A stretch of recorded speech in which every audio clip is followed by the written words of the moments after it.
Ladies and gentlemen, welcome to your dose of zombies news from the game and its community here on COD Zombies HQ. Thank you so much for tuning in today, where Treyarch has revealed the contents of the zombies portion of the mid-season update here in Season 4. If you're looking for some kind of massive new zombies content release as part of this reloaded update, well, you're not gonna find it here, as Treyarch is likely saving the last major piece of zombies content, the next round-based zombies map here in Vanguard, for the start of Season 5. But they have made some major, pretty positive changes to this game as part of their reloaded update. First of all, that comes with a slew of fixes and changes to the Numa map itself, fixing things like wonder weapon parts not appearing, different issues with zombies pathing on the map, as well as some visual issues, some visual bugs on the map itself. But more interesting has to do with the wonder weapon of the map itself, the Wunderwafflecopter GG2 on the map that has been buffed as a result of this latest update, where Treyarch has actually increased the base reload speed of the weapon, meaning you'll be able to reload it a lot faster even without the speed cola perk within the game. They've essentially addressed some hit detection issues with the wonder weapon, saying they've addressed an issue where zombies would sometimes not be taken down after being hit with the Wunderwaffe, and they've also said they've addressed an issue where zombies were not being electrocuted if they were previously under the effects of a stun grenade. So the stun grenade would counter out the effect of the Wunderwaffe. All those have been fixed, and they've also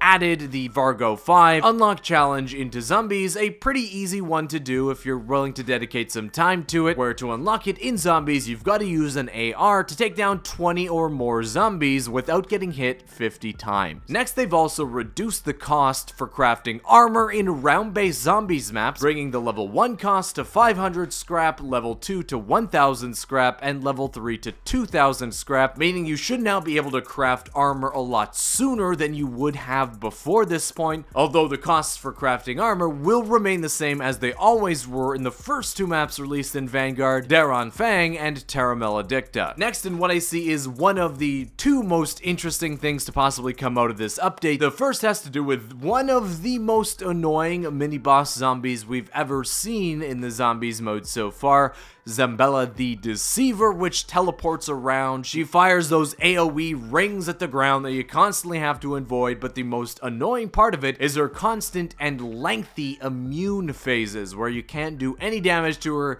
You basically just gotta leave her be as she moves into her next phase of dealing damage. Well, Treyarch has seeked to fix that in this update, saying that first of all, you're going to be seeing her less, where they've increased the Zabella round spawn cooldown in Numa, so less of them will spawn closer together. They'll be more spaced out.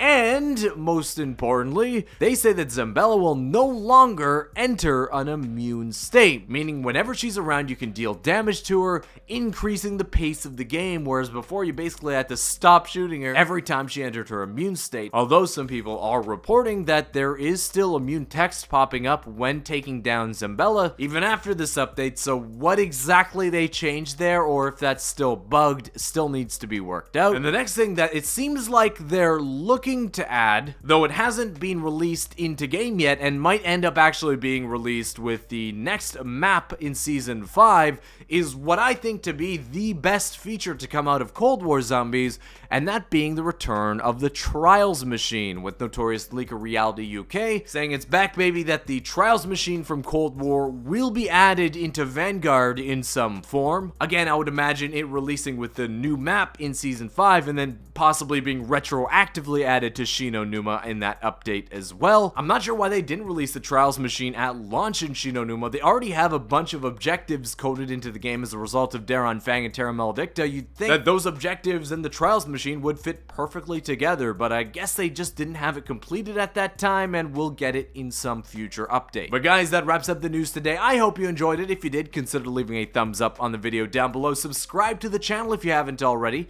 and I'll see you with a new Zombies news video very soon. Peace.